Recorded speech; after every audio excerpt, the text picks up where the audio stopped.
¿Qué tal, amigos de Hannah Arendt TV? Pues aquí una vez más, como lo prometido es deuda, la política. ¿Qué es la política? Y justamente lo vamos a revisar en el blog de Hannah, en el diario filosófico, escrito en agosto de 1950.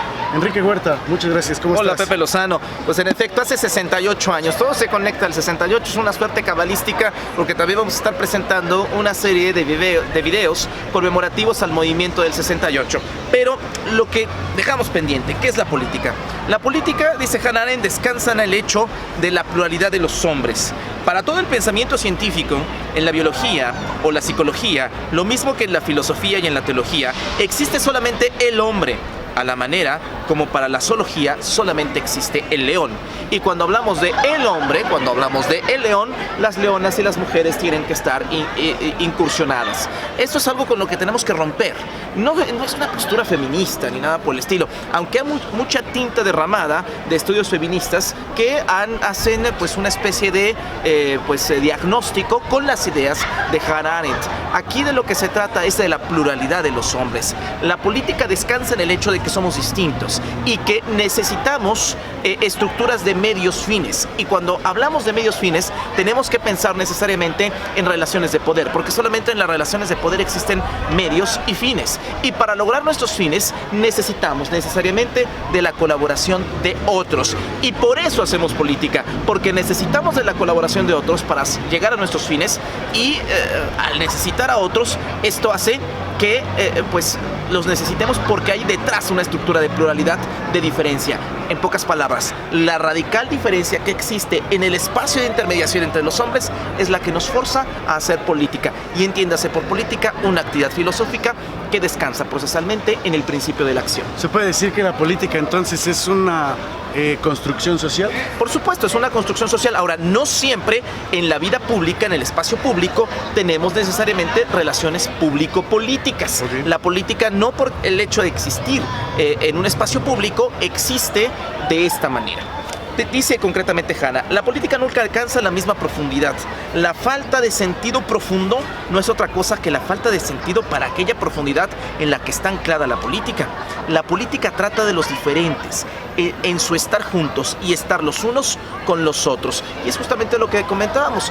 Hay momentos, hay elementos en la vida pública donde no tenemos política y no siempre tenemos que tener política. Cuando los griegos, Platón, Aristóteles, el propio Sócrates reflexionaba en torno al espacio público, era la reflexión y el pensamiento llamado para tratar de explicar un espacio público decadente. Los griegos, nos ha dicho Hannah muchas veces, escriben en una crisis de la vida pública. Y entonces llaman al pensamiento, llaman al juicio, la capacidad política por excelencia, para tratar de salir avante de esa crisis. Y nada mejor que el pensamiento en momentos de obscuridad. ¿A qué se debe muchas veces lo que estás mencionando, a que haya la cancelación de la política en la vida pública? La cancelación de la política se debe a muchas cosas, entre ellas a que no existen las condiciones de la libertad. No existen, por supuesto se debe a muchas más, pero no existen las condiciones de plena libertad, porque el son politicón aristotélico es un prejuicio, de acuerdo a lo que dice Hannah Arendt. Se suponía que la capacidad política de los hombres estaba dentro de los hombres, ¿no? Como si habláramos de un órgano, de un hígado, del páncreas, que está dentro de nuestra condición biológica. Y no, la política es profundamente espacial, tiene que ver con el estar juntos. El entre los hombres, ¿no? Por eso dice, la política surge en el entre los hombres, o sea, fuera de los hombres, y se trata de que estén los unos, los otros, los distintos. No en todas las épocas del pensamiento occidental público, los hombres han podido estar juntos, sin ningún tipo de impedimento que obstaculice su movimiento. Bien. En virtud de la idea de una historia universal, la pluralidad de los hombres se funde en un individuo humano que pasa a llamarse la humanidad. Esa es otra crítica muy interesante que hace Hannah Arendt. Cuando hablamos del concepto de humanidad, estamos hablando de una pieza monolítica que no existe, que existe, digamos que de manera abstracta, y sabemos el referente, el significado y el significante de esa palabra humanidad. Pero la palabra humanidad niega esta condición plural. La pluralidad entre y esta condición plural que nos hace ser partes todos de la vida pública. pública política en la medida en que podamos establecer nexos, relaciones, vínculos. La libertad se da solamente en el peculiar ámbito intermediario de la política. Digamos que la materia prima de la política es precisamente eso, la propia libertad. Y continúa Hannah Arendt en su diario filosófico de agosto de 1950. La política organiza de antemano a los absolutamente diferentes de cara a una igualdad relativa y a diferencia de los relativamente diferentes. Y continúa con más. Bueno, y continúa la distinción entre actuar y aconsejar. Para la acción se necesitan amigos, no se puede actuar en solitario, bien lo anticipabas. Para aconsejar basta uno solo, por eso el consejo sin duda es mucho más peligroso, es lo que nos dice Hannah. Por supuesto, porque cuando nosotros decimos que ese hombre es poderoso, esto lo va a aclarar muy bien sobre la violencia, en la promesa de la política. Cuando nosotros escuchamos o decimos que ese hombre es poderoso, es un contrasentido teórico, porque el poder es una acción concertada. Y entonces el poder no pertenece, no es patrimonio de una sola persona, sino de un grupo.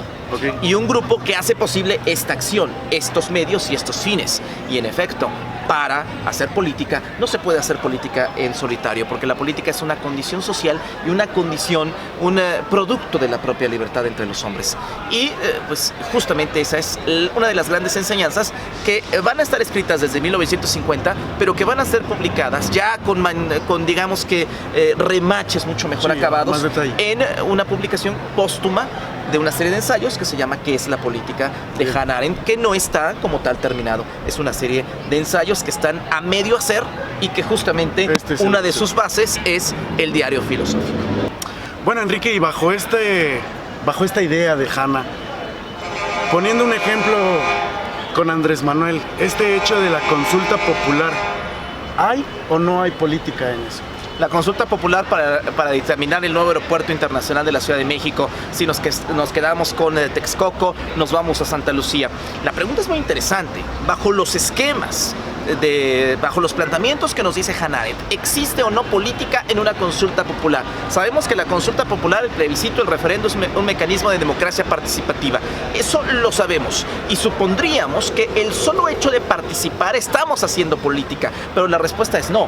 El solo hecho de participar confirma un espacio público, pero no necesariamente un espacio público político. ¿Por qué nos aventuramos a decir que no hay política detrás de esta llamado a la voluntad popular?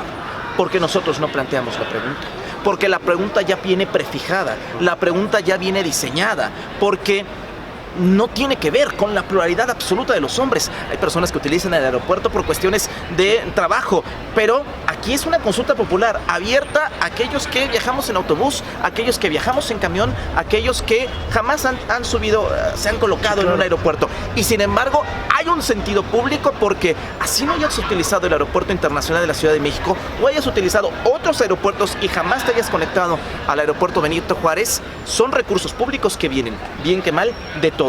Pero insisto, no hay intermediación entre los hombres, porque ir y responder una pregunta no es necesariamente hacer política, porque nosotros no planteamos la pregunta.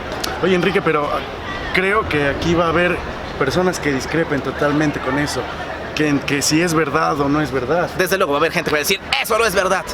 Pero ¿qué es la verdad? Y como diría el maestro de Hannah Arendt, qué curioso que confiemos la verdad a un pedazo de papel. Y si Martin Heidegger viviera en el siglo XXI, diría, qué curioso que confiemos la verdad a un video en Facebook, en una página de Facebook. ¿Qué es la verdad? Esa es una pregunta que la va a contestar en el siguiente cuaderno de septiembre de 1950, agosto-septiembre del 50. Seguimos con más de Hannah Arendt. Enrique, pues muchísimas gracias por esto. Gracias, Pepe Lozano.